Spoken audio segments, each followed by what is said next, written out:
Today we are talking about your weapon enchants, your gear enchants, your sockets, as well as your potions, your flasks, and everything that you can put on your character to be stronger. Now you could be saying, but those don't feel like some very interesting things, it's gonna be the usual kind of stuff, and that's exactly why we're making a video, because we have some different and interesting things coming in the War Within that we have not seen before. At least in Dragonflight we have some interesting changes. So as we begin with the quiz of the day of where is my character right now, the obvious answer was, of course, Stormwind.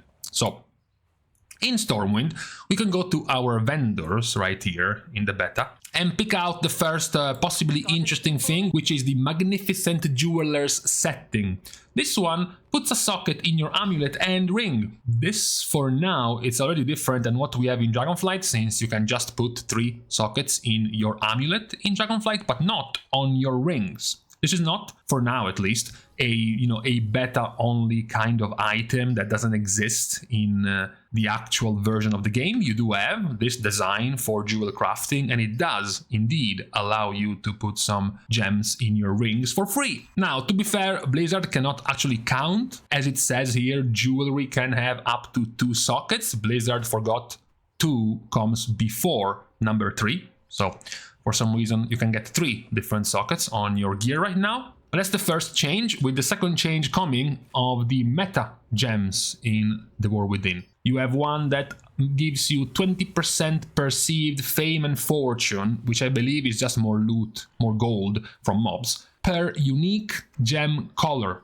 socketed. So you have 1, 2, 3, 4, 5 different colors, meaning if you have all 5 of them, it's going to become 5 times as good, up to, in this case, 100%. And then you have the movement speed increase per different color gem, you have the critical effect per unique gem color, and lastly, maximum mana per unique gem color. That's the first different thing when it comes to gems. You also have a slight different when it comes to enchants, in the sense that right now the typical default secondary stat enchants on your rings, for example, are the weaker enchant compared to something we have seen before in Dragonflight already, which is the siphoning enchants, the kiss curse enchants, the type of enchants that steal some of your secondary stat in order to give you more of a different one. You have some embellishments that do this, you even have some actual items that do this, like Sarkaret's Cloak. These cursed enchants are the same. They will steal one of your secondaries of choice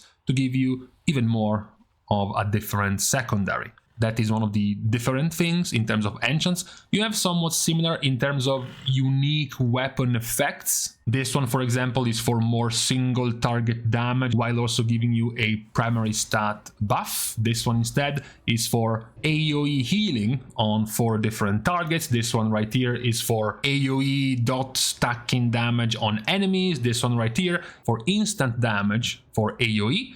And then you have other things like secondary stat buffs on your weapon. You have Verse, you have Mastery, you have Crit, and you have Haste. The rest of the enchants, though, are pretty much the same. You have the same boot enchants, cloak, bracers, chest, nothing really new coming, as well as your pant enchants and armor kits remain the same in terms of gear enchants. Then we can move over to the flask and potion department, because there are also some pretty curious changes in here. So, for starters, we continue down this line of stealing some secondary stats in order to gain more of a different one with the Flask of Alchemical Chaos.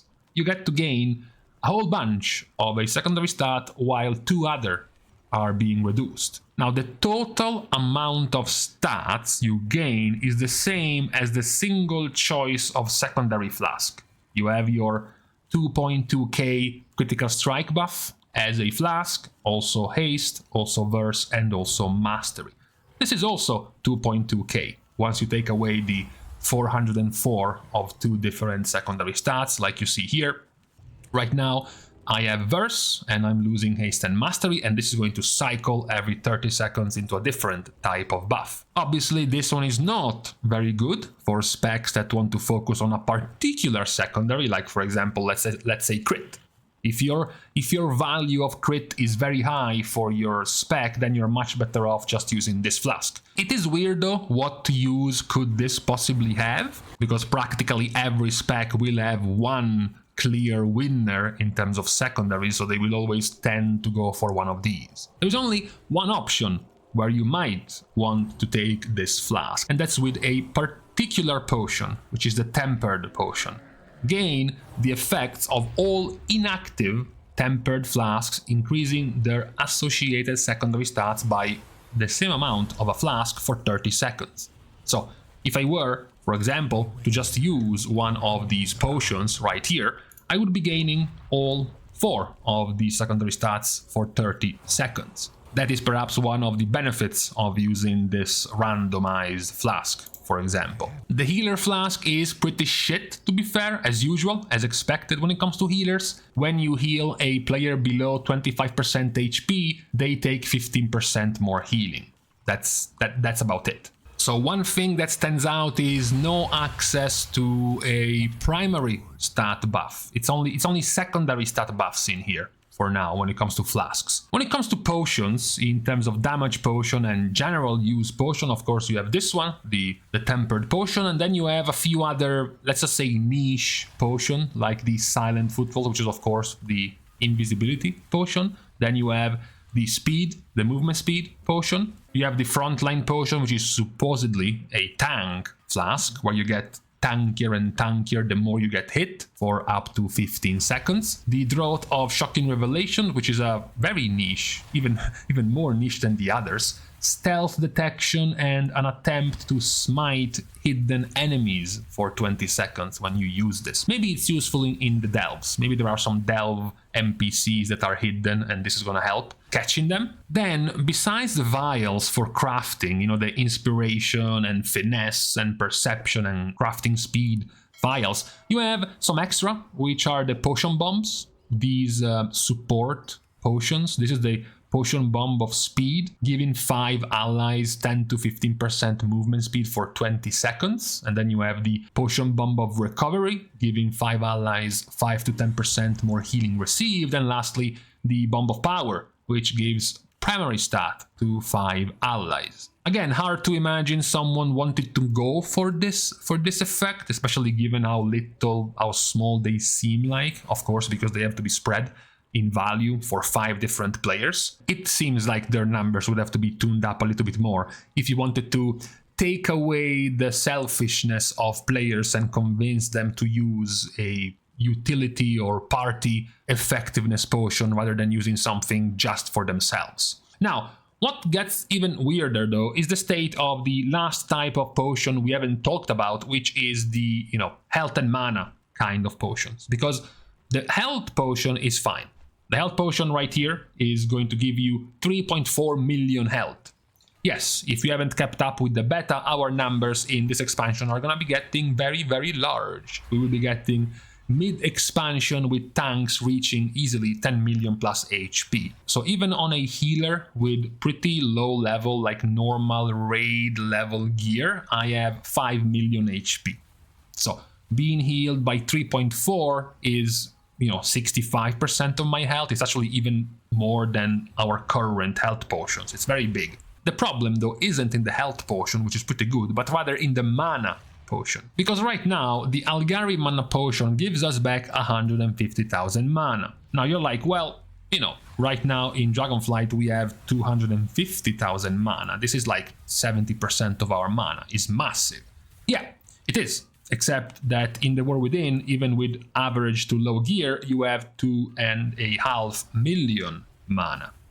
So, getting 150,000 back, it's 6% of your mana. 6% compared to the current Dragonflight mana potion, which is 27,000 when healers have 250,000 mana. So this is 11% of your mana back, and this one is 6. So it's almost cut in half in terms of how much mana you get back. And things actually get worse with the other kind of mana potion, which is used quite often, which is the Sleepy Potion, the Potion of Frozen Focus. In Dragonflight, you get almost 50,000 mana back, which is almost 20%, it's like 19% of your mana back from this potion. The current version of the Sleepy mana potion in the War Within gives you back 219,000. Now, again, considering you have 2.5 million, this is about 9% of your mana. So this one is even less than half as good as what we have in Dragonflight in terms of mana regen. What is even worse, and I can't show you in a video or in a picture because I wasn't recording at the time, but I swear it was true, there was a mana potion which used to be very good because it was similar to what we had in Dragonflight. It was the mana potion that used a percentage of your health for a few seconds instead of costing mana. The version in the War Within was not time-based, it was instead cast-based. So your next 6 casts would not be costing mana, but instead they would cost 5 to 15% of your health. Now, considering, for example, a Resto Shaman has to spend 140,000 for a single chain heal, casting this 6 times for free was the equivalent of getting 840,000 mana for free.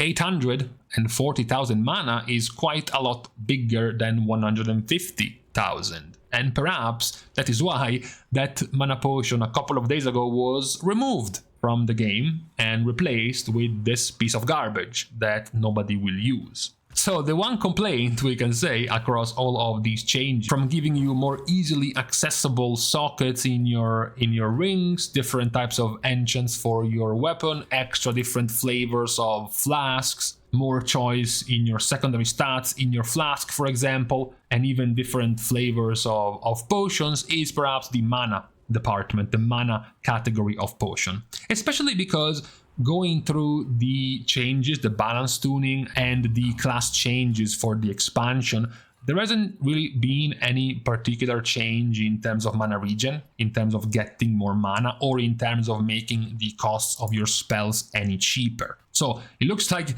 you're still spending just about the same mana as you are in Dragonflight, and also you have the same amount of ways to regen mana as you had in Dragonflight, but now your mana stuff has been significantly weakened. I mean, it's even gotten to the point that one of the better ways to give healers their mana doesn't even come from them, but from other players actually using certain things like the Zealot's Insignia, which makes player have a chance to give mana back to the player who healed them. So now the meta of the next raid will be 16 non-healers equipping this to actually give back mana to the healers. But besides that, these are all of the special effects we can see, at least for now, available and testable in the beta of the War Within. When it comes to gems, enchants, sockets, special effects, and then flasks and potions. No extra info on food, since food isn't even usable right now. We do know from the data mining there is secondary stat food and primary stat food, so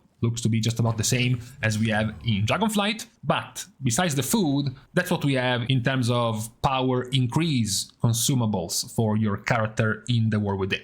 So with this out of the way, it's time to leave each other because it is Thursday and beta testing of Mythic Plus and the raid are on the way. So it's time to go and join.